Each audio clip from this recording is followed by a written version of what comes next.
Gunnery Sergeant Hartman, your senior drill instructor. From now on, you will speak only when spoken to. And the first and last words out of your filthy sewers will be, sir. Do you maggots understand that? Sir, yes, sir. Bullshit, I can't hear you. Sound off like you got a pair. Sir, yes, sir. If you ladies leave my island, if you survive recruit training, you will be a weapon. You will be a minister of death praying for war. But until that day, you are pukes. You are the lowest form of life on earth. So there I was, episode number 19 repeat. How about that? 19. Semper Fi, do or die.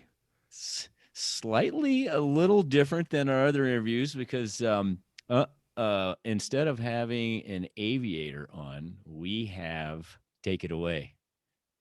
Not an aviator, not an aircraft mechanic, not an air traffic controller. Someone who has nothing to do except everything to do with naval aviation. Aside from the Naval Academy guys, every naval aviator had to get by a Marine drill instructor. So we had with us tonight Gunny-Go. I've known him for 35 years, and he did 8 years of his 20 years on the drill field. He was a recruit drill instructor at Parris Island. He was a Marine Corps officer drill instructor at OCS, and he was a Navy aviation officer candidate school drill instructor in Pensacola. So he has touched so many Marine and naval aviators, it's probably hard to count. I'm willing to bet a steak dinner we get some comments from listeners who were under the tutelage of Gunny-Go at one point or another. Yeah. So I had so much fun listening to his stories. As a matter of fact, like I was saying off the air, I feel like I've done 1,000 crunches. I laughed so hard. I could hardly breathe. I was laughing so hard at some of his stuff. So another one. Strap in. You're going to enjoy this one. Be prepared to, if you're listening in the car, to pull over on the side of the road.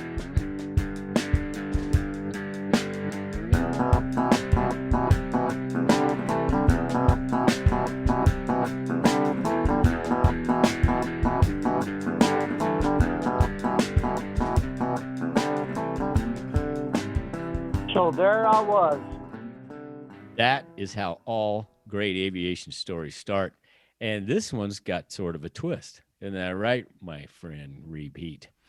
It does, Fig. Greetings. Yeah. So almost without fail, every naval aviator has to get by one man before they become a naval aviator, with the exception of the guys who go to Canoe U, as we lovingly refer to the Naval Academy.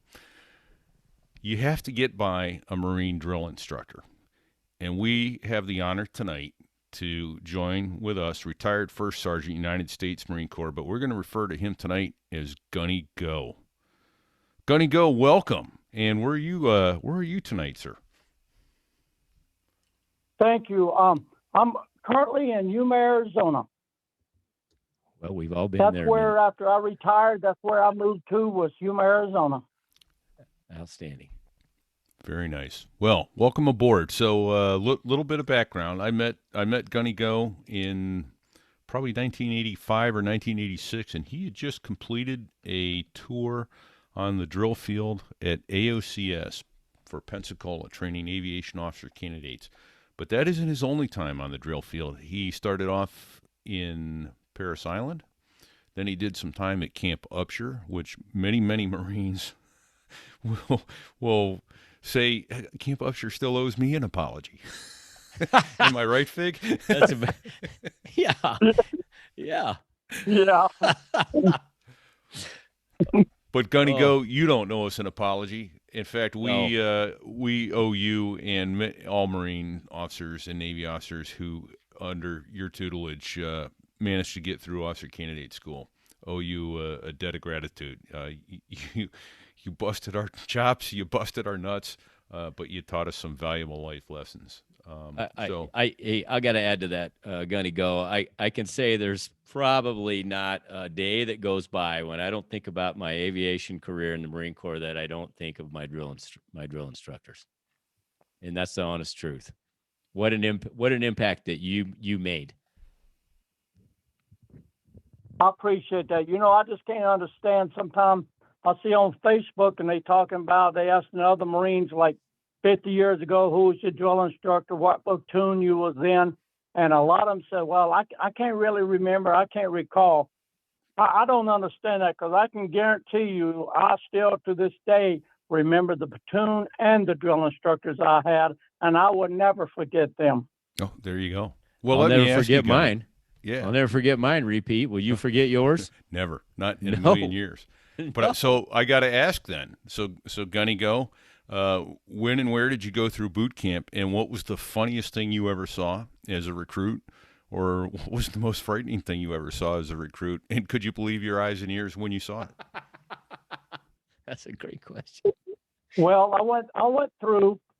I just turned 17 on July the 4th of 1971, and then 10 days later, I was at Parris Island, South Carolina, on July the 14th as a recruit in 3rd Battalion, Platoon 367, and it was many a night after getting there. I woke up and I asked myself, what have I done? But then I took it one day at a time. And I guess the most memorable thing was one time some of my drill instructors had some allegations that was brought against them. And I remember I was held over for legal hold. Actually, our whole platoon was held over for legal hold. And I remember the reviewing officer or the lawyer, or whoever it was, asked me a question. Well, did you see so-and-so do this to this private? I said, no, sir. The private has always been taught not to eyeball the areas, sir, so the private saw nothing. And I thought to myself, and then I could hear a little snicker out of the investigating officer there. But it was true. Yeah. Oh, yeah. You damn straight it was. Yeah. Would people say stand at attention? You didn't eyeball. You didn't look out of your. You didn't turn your eyes. As far as you know. No. That's right. Because when I was a private down there, if they were gonna do any, extra corrected stuff, then we used to get metal buckets that we would pick up at receiving. That had your scrub brush in there and a cleanup towel and so forth, of what you wash your laundry in. And we used to have to take the buckets and we'd put on our head, and nobody could see nothing. Then the drill instructor would walk around and he would make whatever adjustments he thought needed to be made. And you'd hear that big old bucket go pow, pow, pow, hitting on the quarter deck. And you was thinking, oh my goodness, I hope he's not in front of me now. So you'd be looking down under that bucket and you'd be watching for those glassy shoes to go by you. And you think, yeah. About the time you let out that breath, then somebody beside you would get his corrective incentive handed to him. So I was always happy when them shoes passed me by. I've already felt like I've done about 7,000 crunches just on that first little bit there. Thank you, Gunny-Go. Oh, that's a beautiful I'm having thing. some flashbacks of my own. This is awesome. Yeah.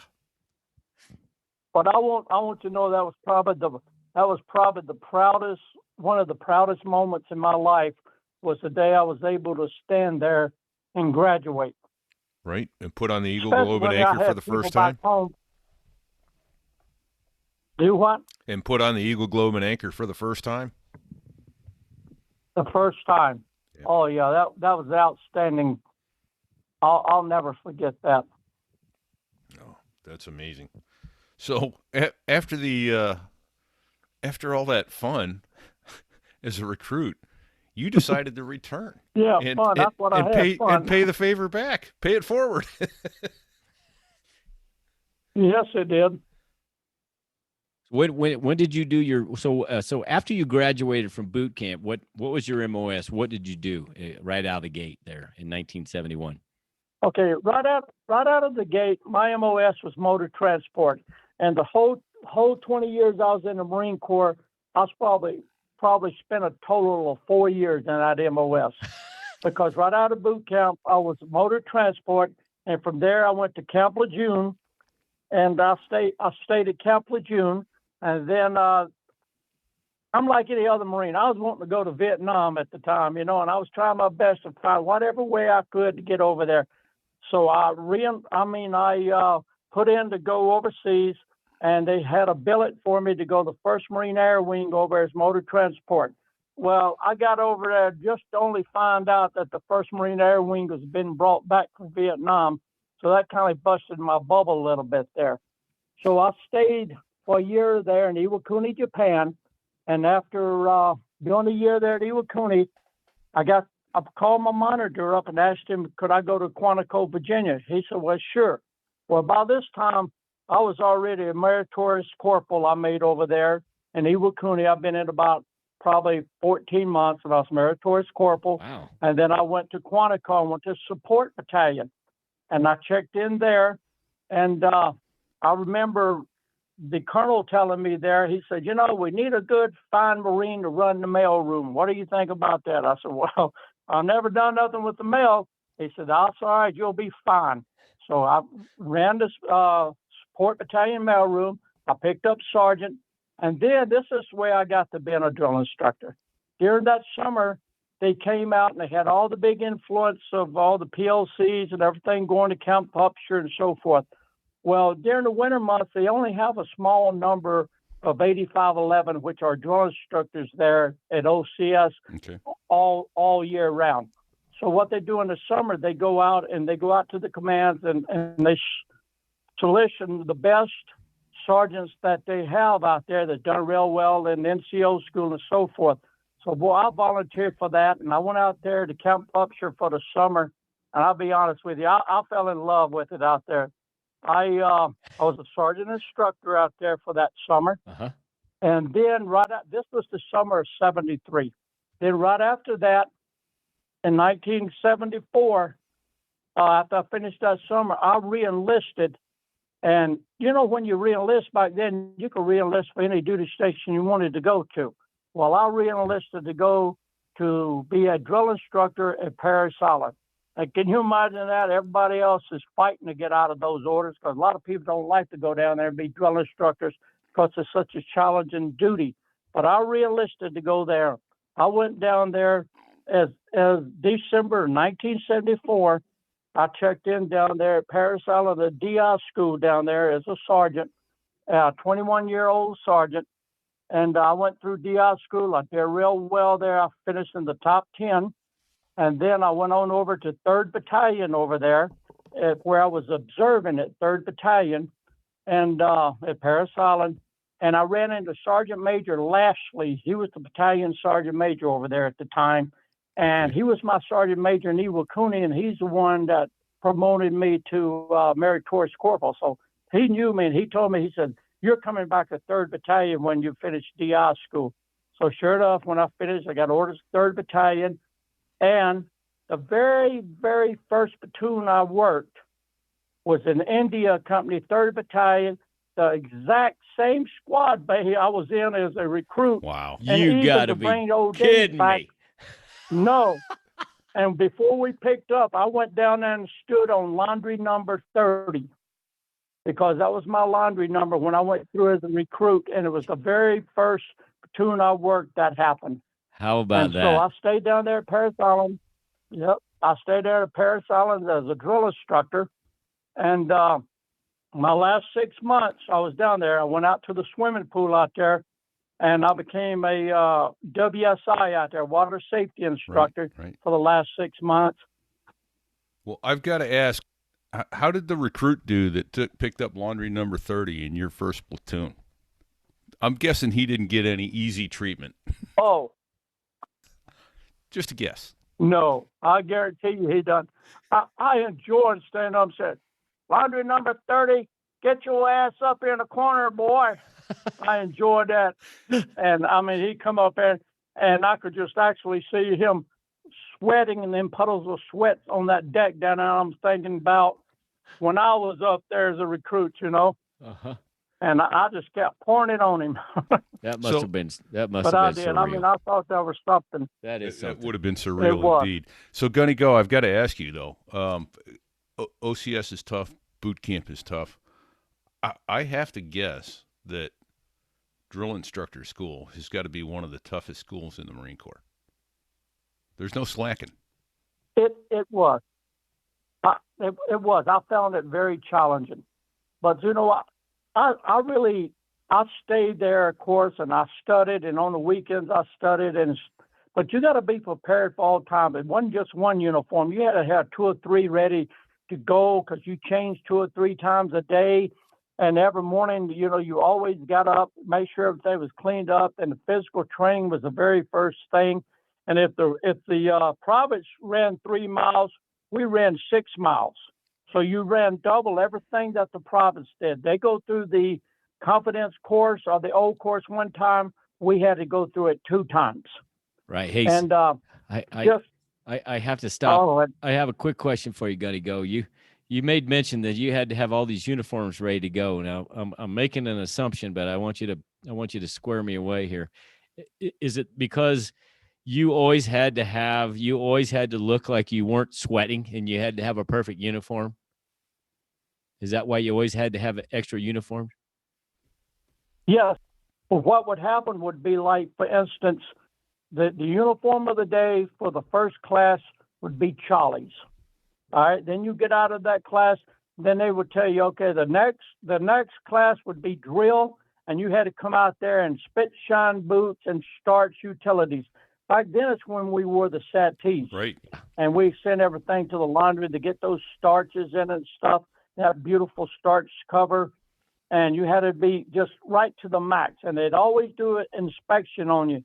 And I haven't ever in my life picked so many Irish pennants as I did when I was in DI school.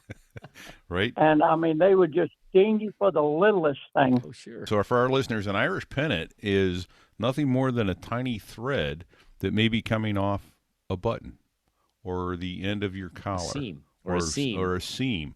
Anywhere on your blouse, a.k.a. shirt, or your trousers. Name tag.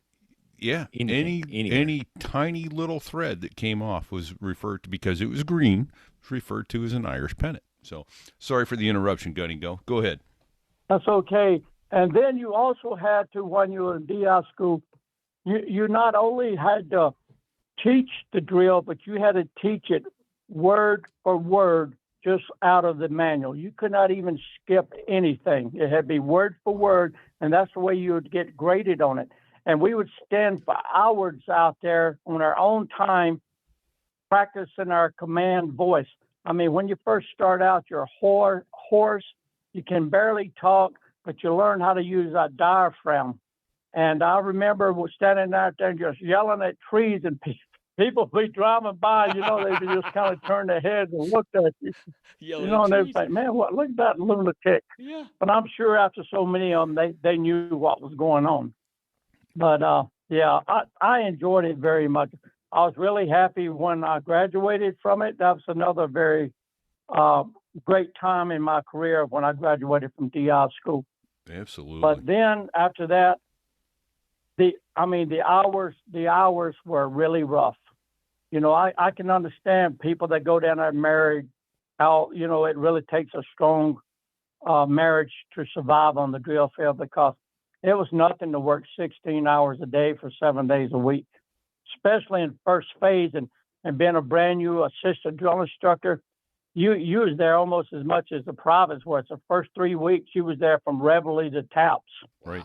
And then after that, then every third night, you would have to stay all night with the recruits.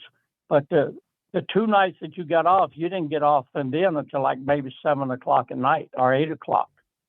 Oh yeah, it was very long hours down there. And then what'd you do? You went home and you pressed your trousers and your blouse and spit shined your boots. That's exactly right. And I got married while I was on a drill field. Oh, The exact same thing. I'd go home after I get off at 9 o'clock or 10 o'clock at night. I'd go home, would go in, I would press my uniform, I'd redo my boots, spit shine my boots again, spit shine my shoes again, and then I'd go in and get a shower. And by that time, it's almost 12 or 1 o'clock. Oh my and gosh. I was up and I was back at work before reveille at 5 o'clock the next morning.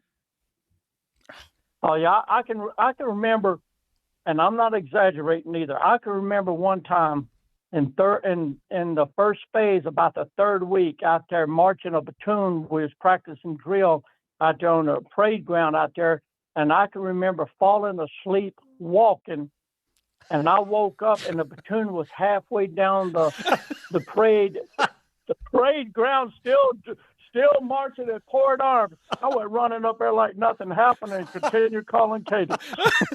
But I did. That's how tired you were. Oh, that's It was. great. It was like that. Oh my gosh. You know what's funny is that it doesn't. There's not even a doubt in my mind that that's absolute God's honest truth. There's like, oh come on, no way that no doubt in my mind. I watched those guys. I never saw my platoon sergeant or my sergeant instructor with a scuffed shoe or boot. Never saw them with a wrinkled blouse or trousers. Those guys look like walking, talking Marine Corps recruiting posters every time you were around them. You know what we used to do was that we'd take our uniform, we'd get these cans of Scotch Guard, and man, we'd Scotch Guard the daylights out of them uniforms in our cover. So then when it rained, that water just run off of you, and you could just kind of see it. I mean, the privates never really showed, but you could tell they thinking, oh my God, even the water runs off these guys, you know? So we used to do that. Oh. Yeah. And you know that you can actually smell fear. I mean, when you pick up a platoon and you have all those, let's say you start off with 60 in that squad bay and they're all sweaty and it's nasty in there and you smelling all that new uniforms and so forth, that you can actually smell the fear in those privates. And then if one or two of them get sick, you know, and then you don't clean it up and it stays there for most of the day. Oh yeah, that's some good times in first phases. I used to love those first few days of pickup. Amazing. I mean, you could see the fear in their eyes, you know, like big old eyeballs and stuff. So they'd show up and you'd keep them awake for probably the first 36 hours or so as well, right? Oh yeah, you do. Okay. And let me. You actually do. I mean, go ahead. Okay, I was gonna say. I guess let me ask it this way too. You know, people think of it. They've seen Full Metal Jacket or they've seen An Officer and a Gentleman, which is that's really crap because talk back to your drill instructor and see how far you go in OCS. Right. But I think something like Full Metal Jacket was one of the most realistic movies that I've seen. But people kind of look at it a little askance and go, well, you know what? So it's this big hazing program to get into this fraternity.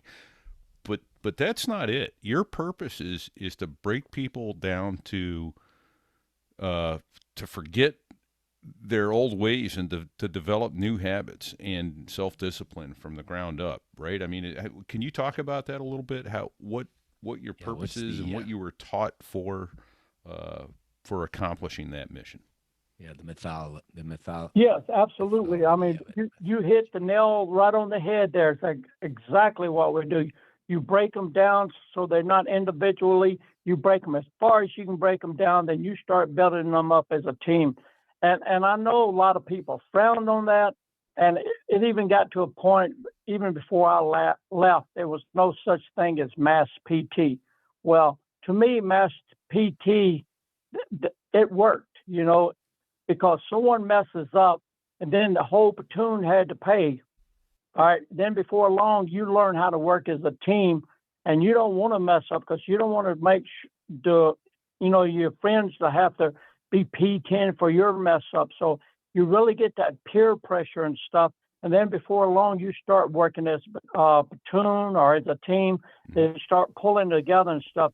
And it's nothing more exciting to see a platoon that was a bunch of individuals. And then about after the rifle range, they really start coming together and as a platoon. And man, you can hear them marching to chow, and they look so crisp. And when they sound off, I mean, you proud of them. They're proud of themselves. But of course, you never let the recruits know that you're proud of them. To you, they're still sleazeballs and scumbags, I mean, you never tell them they're doing anything good until maybe at the end. And really, as an assistant drill instructor, that wasn't your job. Your job as an assistant drill instructor to be the biggest asshole you could be and stay within the guidelines. And the senior drill instructor, he played the role. He was hard, but he played the role of the daddy, we would call it, where he would actually talk to the privates once they get about second phase, last to second phase, first to third phase. He would talk to them, a little bit, tell them a little bit about the Marine Corps and different things. And he would build that loyalty up towards him and those drill instructors, and the drill instructors worked for him. And then them privates do anything in the world. If somebody asks them something, they ain't going to say a word.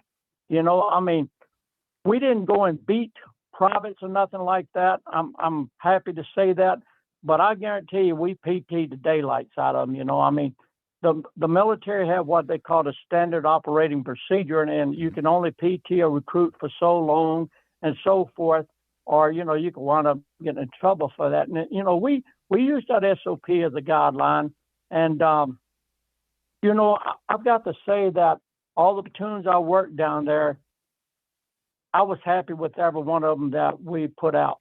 I did the best job I could, and I thought we put out some really good flying recruits down there. I'm not real sure how things are going down there now, but I know it's been a lot of changes. Been a lot of changes in the Marine Corps here lately, so I don't know. All right. And but I really enjoyed my time down there. All right, Gunny-Go. I got a philosophical question for you. Okay.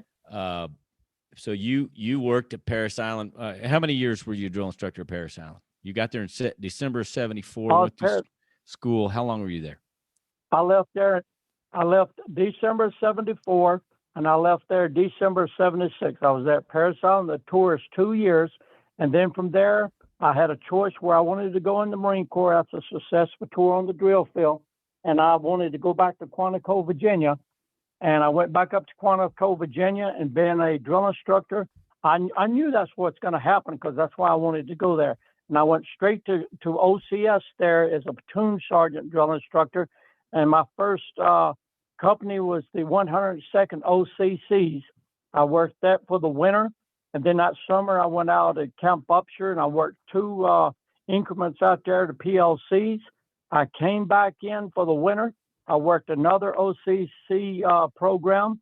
And then for that summer, I stayed at Browns Field, and I worked 2 senior programs as a drill instructor. So I worked another 2.5 years there at OCS as a drill instructor, too. So that's a perfect segue into what I wanted to ask you, Gunny-Go.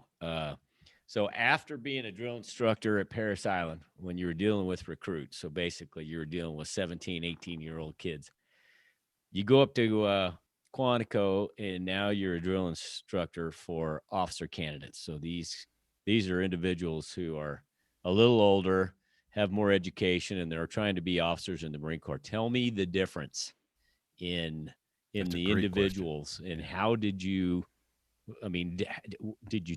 was it different for you to be a drill instructor for that group because they were slightly different? Tell me how that worked. Yes, it was. I went up there, of course, coming straight from the drill field. Man, I was still wired, and I got up there in my very first company I worked, those 102nd. I was really went in there for the first couple of weeks like a ball of fire, and it's different. Like you said, they're older, they're more mature, and up at the OCS, you get that shock for about the first week, and that's about what we had, about a week of foreman first week. Then after that, it's team building from right then on, because they hold different billets and stuff, and you go and you evaluate them doing those billets, and you also you teach them drill and so forth. But they also go over to classes where other instructors teach them the class, and you're there to pick them up and bring them back and manage them like that. But they take a big responsibility there. Where on the recruit side, you told him when to go to bed. You told him when to get in the shower. You told him how he was going to lay in the rack. You told him how his rifle was going to sleep with him in the rack. And we're up there at OCS. Once you told them what they expected, you let them to kind of take a little charge of themselves and you're there to guide them. But when they mess up, you're there to put the hammer down on them too. And I think one of the biggest things that I think was a great tool for them, it was those, and y'all probably could relate to this, was the peer evaluations. I thought those peer evaluations really helped a lot of water, because there's nothing like your peers to tell you how screwed up you are. Well, you What do we call them? What do we call them? And I Vic? think spear evals. Spear evals, because you were spearing the guys. peer eval. Yep. So let me ask you this. And you know, Go ahead, Gunny. Go ahead. I did will tell you this, that any prior service Marine that came up to OCS program, I rode them twice as hard as I rode the regular people, because I expect for them to have known some of these things. So those simple mistakes they messed up, I just say, all right, you college boys, obvious you ain't learned nothing, you know. Yeah. I used to ride them pretty hard. So let me give you my take on it, and then I want to hear what you have to say. My take on OCS, I did the 10-week program in Quantico between my junior and senior year of college. I was a PLC, and we had a few. You're the combined. Yeah, combined, and we had a few former enlisted Marines in my platoon, which we leaned on heavily for. Hey, what are we supposed to do? That kind of thing. But here's my take. My take is, because I remember being completely exhausted on a daily basis, a lot of physical activity every day to keep you very fatigued. And then we were put in situations where we had to make decisions, use teamwork, come up with a plan, under fatigue. And so my take on it, in retrospect, was you made it very difficult for us to function, to see how we handled stress. Could we make a decision? And the other thing was, we could quit. We could quit and say, you know what, I'm done, and we could leave. And whereas a recruit can't say I quit, right? That's correct. A recruit cannot say he can quit.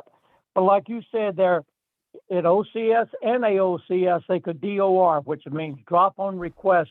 And be honest with you, we used to tell them that and put it in the back of their head all the time. Go ahead, boy, go ahead, DOR. That's what you want to do anyway. Why are you wasting my time? Why are you taking up my breath? That's right. Get on out of here. Why don't you quit? You always wanted to anyway. We would ride them hard and stuff. And then when one would DOR, then we'd laugh at him and the whole 9 yards, And the other officer candidates would see this too, and they think, oh my God, I ain't gonna DOR. But you know what's really the sad part of it? I had a couple of good candidates that went all the way up to the program, almost all the way up to commissioning, and they DOR'd. They decided they didn't want to do it after getting all that far, maybe like a week before graduation. Wow. And I'm just like, oh. And I've talked to them, I said, well, why? I don't understand this. They said, well, I had to prove it to myself, and I had to prove it to my dad that I could do this, Wow. And I thought, wow, I can't imagine nobody going through all that hurt and all that PT and like you said, being so tired, you don't know how you was going to function the next day. You'd be so tired, right. Especially after running in those courses out there and humping those hills and doing all that, going through the Quigley and everything. I mean, you're dead beat. Yes, right. Yes, very true. Gunny-Go, what's the Quigley? Describe that, please. The Quigley is where it's like at Paris Island, when a private didn't do real well or something, we'd send him out to what they call a one-day motivation.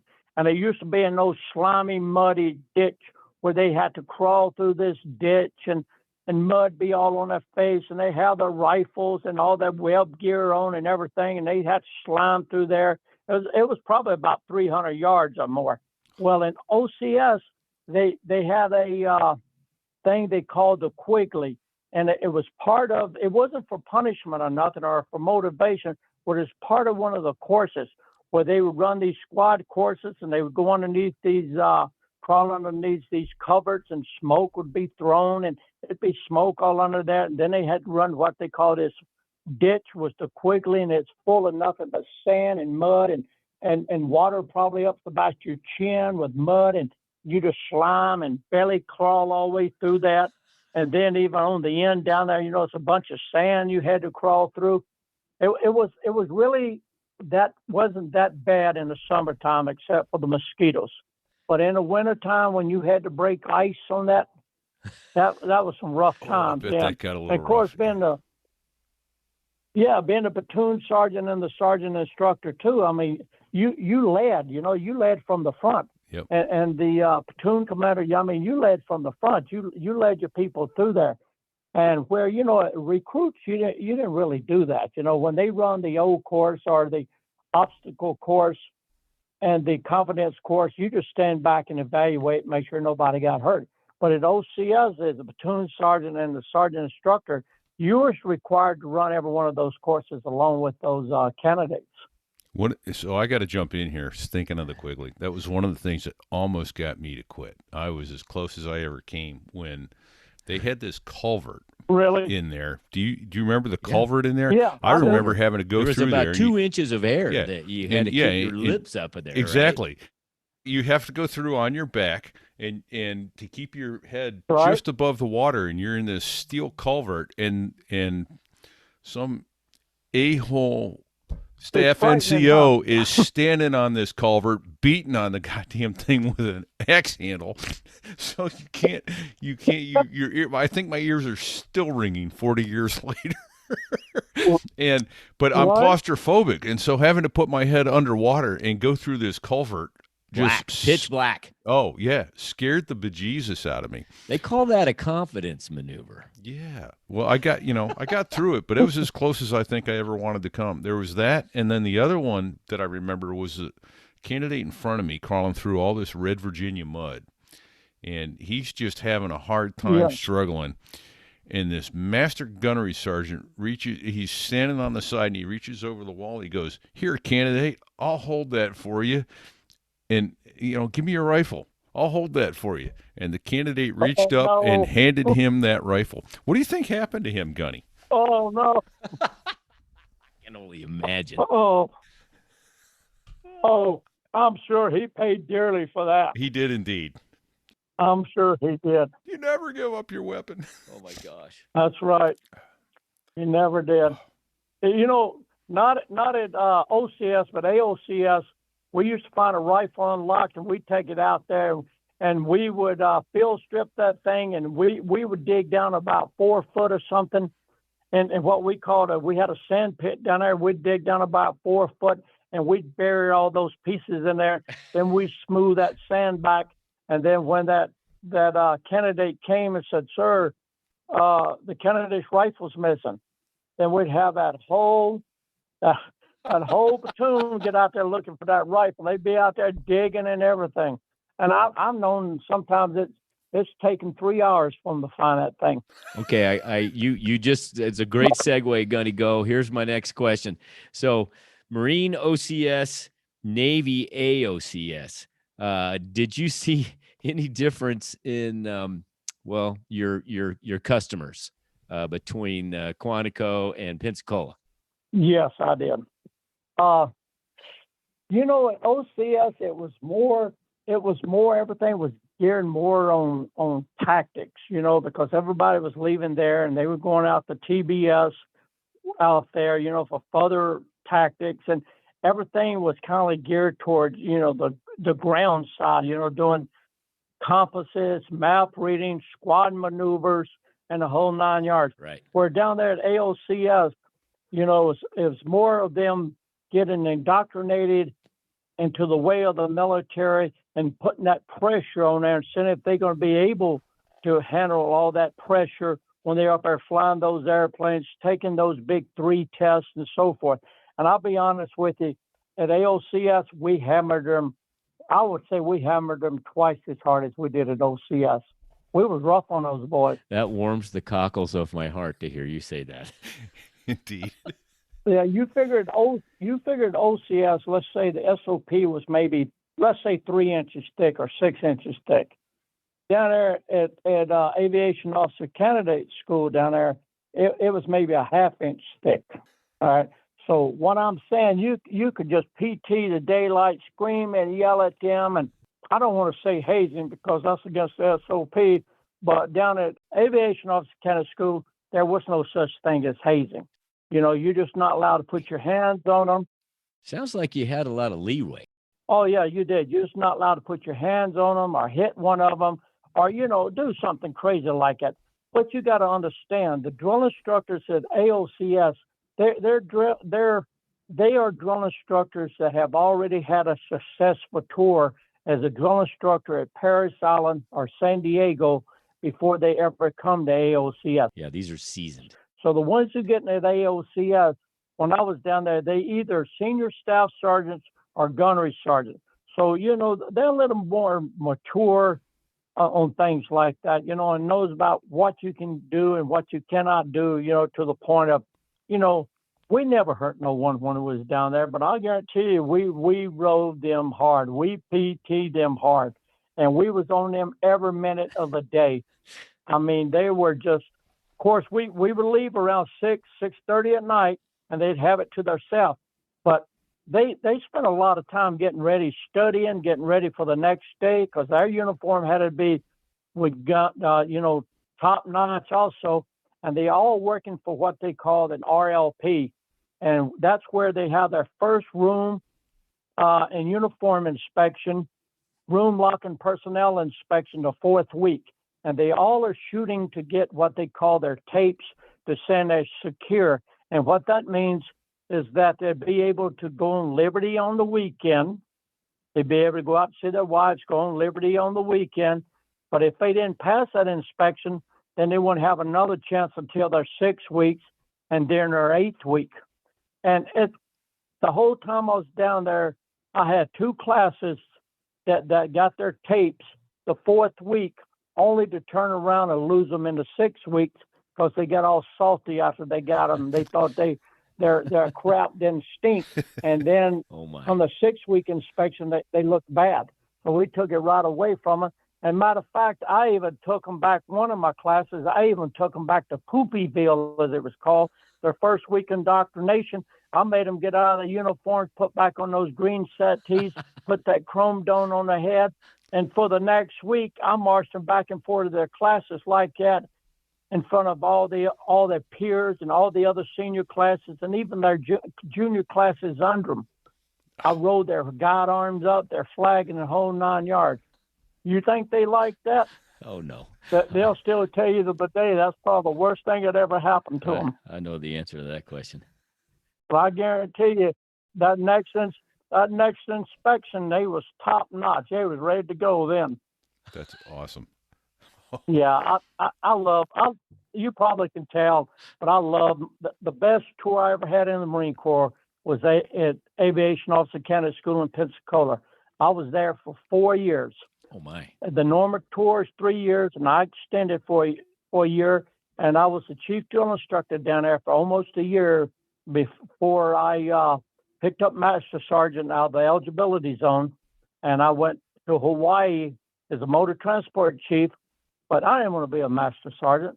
Then I redesignated to a first sergeant, and I went to India Company 3-3, and I found myself at Bridgeport on the side of the cliff, doing push-ups, tied off, repelling, and all that, That's but awesome. yeah, AOCS was great.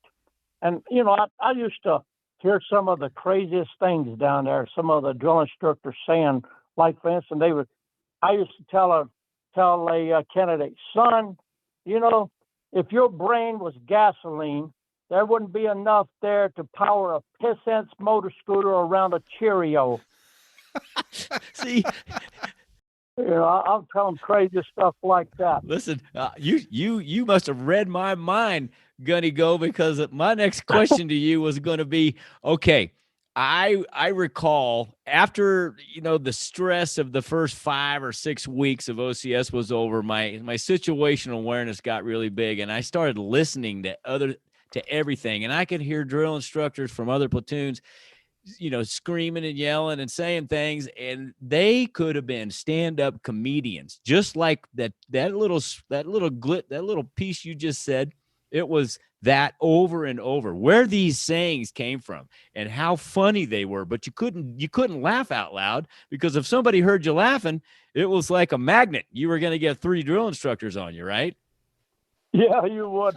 And you know, I just come up with some crazy things too. Like, for instance, when you teach dress right dress, you know, the last man on the file down there, he turns his head to the right, but he doesn't put his arm up because there's no one to put interval for, right? Right. And I had a candidate always stick his arm up there in the beginning, and I told him, I said, "Oh, candidate so-and-so." So I said, "Let me guess. You got Patrick Swayze standing beside you, right?" He said, "Sir?" "Then you got Patrick Swayze standing beside you, right?" I said, "Sir, the candidate don't know what the drill instructor's talking about." "Well, son, you got your arm up, and I don't see no one there, and I thought maybe you was reminiscing back to the movie Ghost, and Patrick Swayze was standing beside you, and I just didn't know it." You know, and you come up with crazy stuff like that, or you would ask them, said, "Son, did your mom have any kids that lived?" And they would think for a minute, "Well, yes, sir." I said, "It's too bad. She should have pinched your head off at birth, or either the best part of you ran down your daddy's leg, son." You know, I tell them stuff like that. Well, I don't know why you wouldn't. Right. Oh God, I love it. Oh, I love that. And boy, I'd love keep that. a straight face, and they'd keep a straight face too. But you know, inside it was busting up. Some Oh, was yes. busting up laughing. Oh, yes. Well, it was really funny when it was happening to somebody else. Not so Yes. much when it was happening to me. as I Never. recall. No, never funny when it's happened to you. Right. God help you, like you say, if you get caught laughing, oh God help you. Oh, it was a magnet. Yeah. Yeah. You got a joke? You want to share it with all of us? I had one candidate down there. His dad was an admiral, and oh my gosh, I got a picture of me chewing him out. I rode him so hard. I called him Admiral Boy. I called him everything, you know.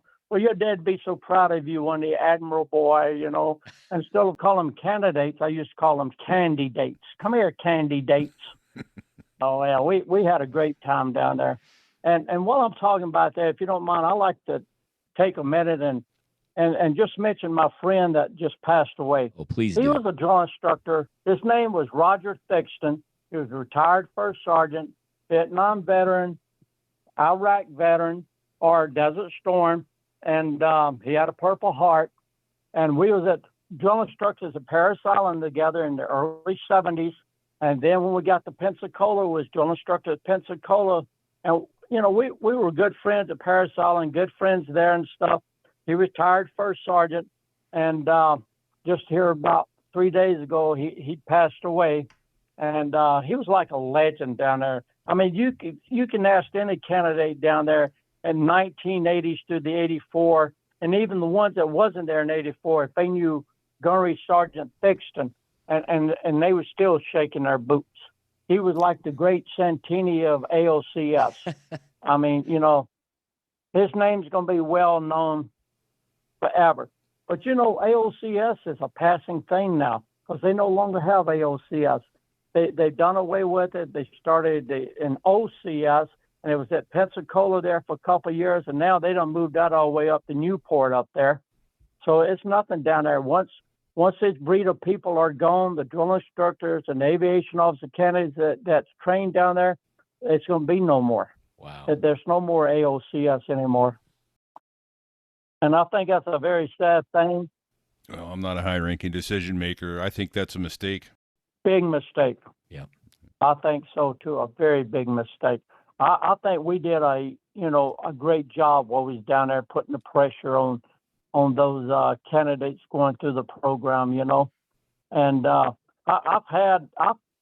stayed in touch with so many of them that calls me up and tells me, say, you know, you saved my life. I said, well, what are you talking about? You know, well, I had to make a split decision. He said the first thing popped in my mind was, what would Gunny-Go do? You know, and I thought, wow, you know how great that is. And we have a reunion down there at AOCS every 2 years. The next one is October of 2023. And what we do, we go out and we have a get together on Friday night out there in town at O'Grady's. That's where we're out there. And then we have a set down formal dinner, coat and tie at the Aviation Officer Museum there at Pensacola, Florida. A big catered dinner to us and everything. And last time we had over 600 people that attended. Holy cow. And I mean, it's a great thing down there. So if y'all get a chance, y'all need to come down there this year. Well, my question is that for drill instructors, or is that also for the aviation candidates as well?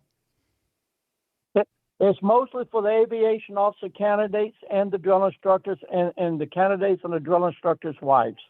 I think we had last time. I think we had it was 14 drill instructors that attended from different eras and so forth. I've gone to 3 of them, and I'm going to the next one if the Lord's willing in 2023. The last 2, my class 0283. They like adopted me, and I mean they flew me in first class down there, put me up, and they took care of me for 2 years. You know, I mean, we all this past year we all got reordered our new class shirts, and for the last reunion we wore class shirts. And while we was out in Pensacola that Friday night, I had 20 of them there from that class. I fell 20 of them out on the sidewalk out there, and we marched down the Pensacola sidewalks by O'Grady's down there, down to the Seville Quarter. And boy, they were living it up. That is great.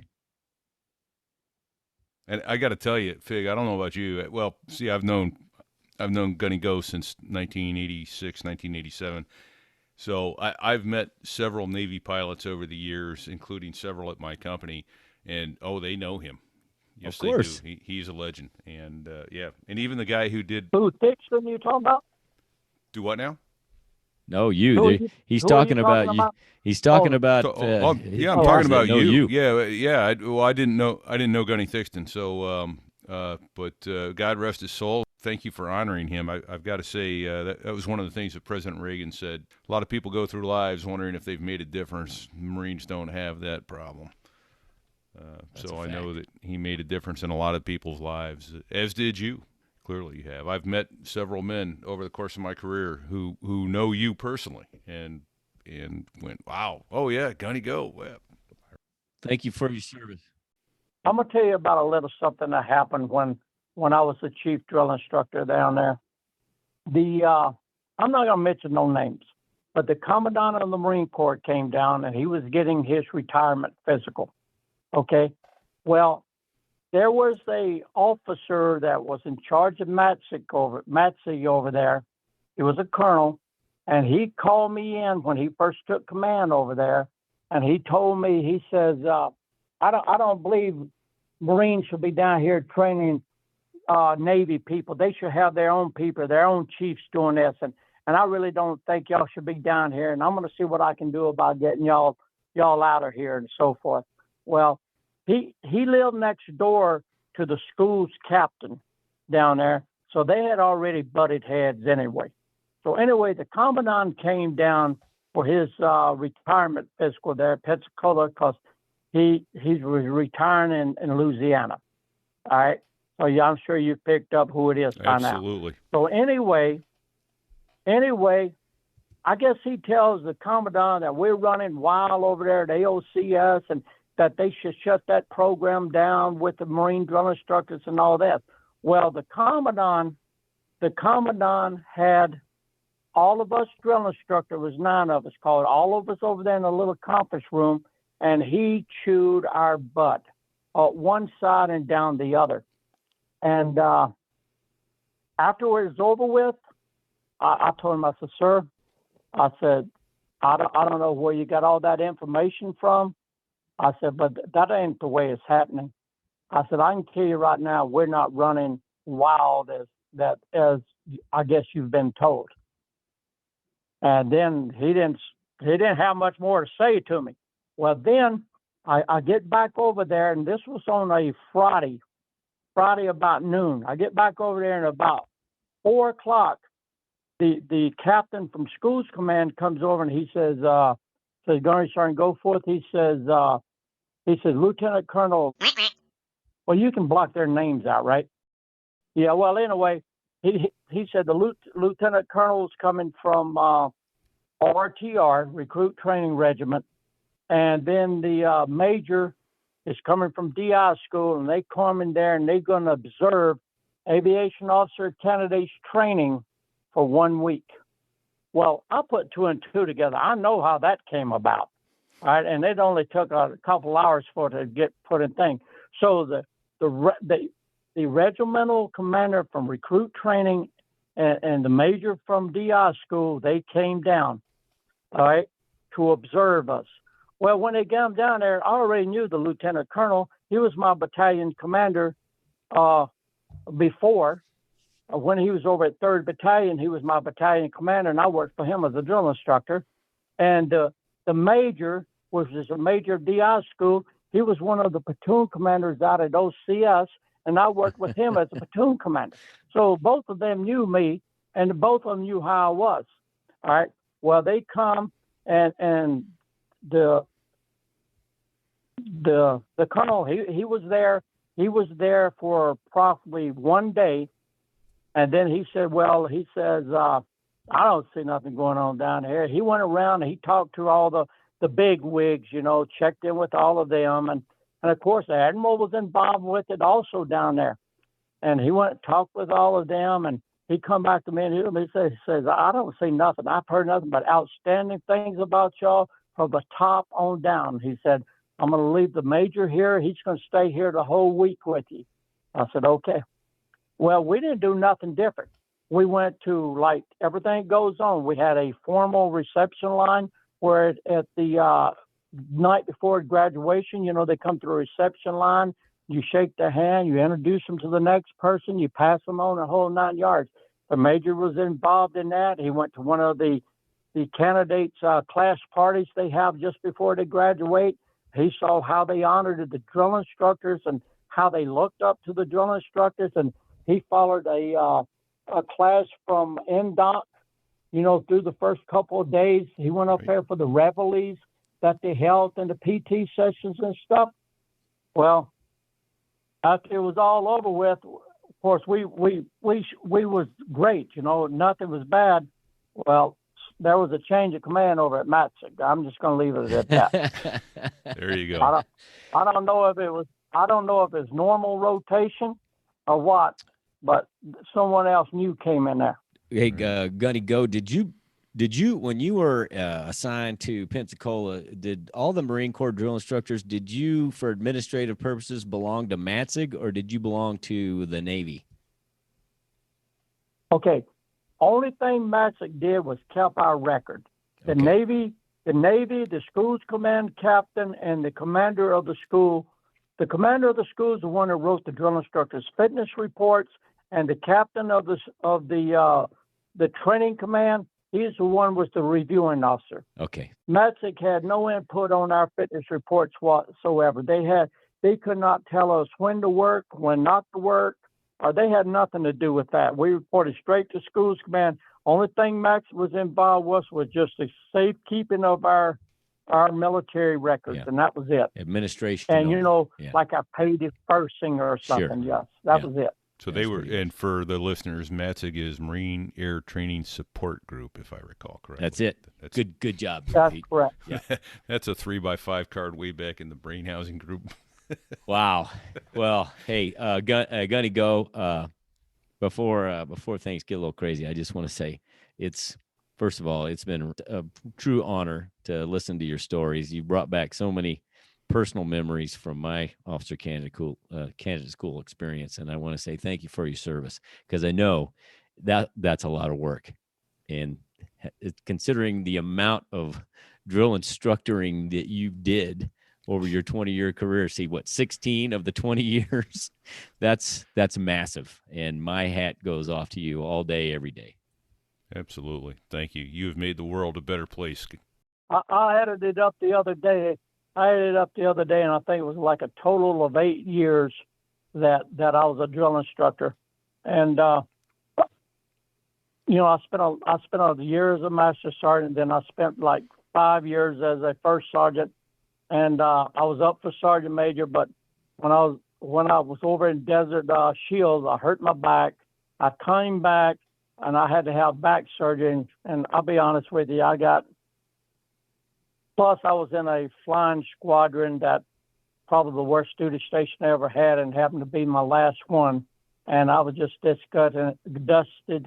And at the time, I just decided I'm just going to retire. So I had my 20 years. And then I went all ahead after that and went to work for the Department of Corrections out here in Arizona. And I worked another 20 years. How about that? So All right. I've had I a bet good the time. prisoners didn't know what the hell hit them. When a squared away That's Marine right. came walking down the passageway. Well, I oh, don't know what you're looking at there, eyeballing me. But you know, working with those prisoners, if they had it coming by, the policy and the regulations, I make sure they got it. Right. If they didn't have it coming, they knew not to ask if they knew I wasn't going to give it to them. Right. And I was the same every day, and they could live with stuff like that. Yeah. And a whole 20 years I was there, I never once got assaulted. And that's very hard to say in a prison for 20 years. You never was once assaulted. Now I was in 3 different riots, but I was never assaulted. Well, commanded the respect, and as you command mine, you have my total respect. We're pretty much near the end of the time, so Gunny-Go, I want to say thank you again for your service. May God bless and keep you. Thank you for everything you've done. Thank you for honoring the Marine Corps and the Navy with your service. Everything you've done has made the world a better place. There's no doubt in my mind. There's a lot of men out there who are walking around today who are better men for having had the benefit of your instruction. So, Yeah, Semper Fi, Gunny-Go. I appreciate that very much, and really thank you for having me on. oh, It's been a pleasure and an honor. it's been our honor indeed. So, Yes, Semper yes, Fi, it has. Gunny. Semper Fi. Semper Fi, do or die.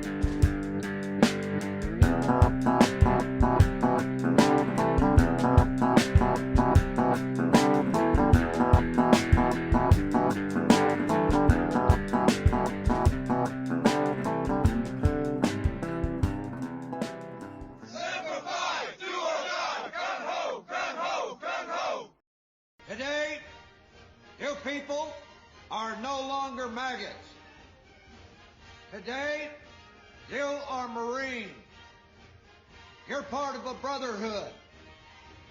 From now on, until the day you die, wherever you are, every Marine is your brother.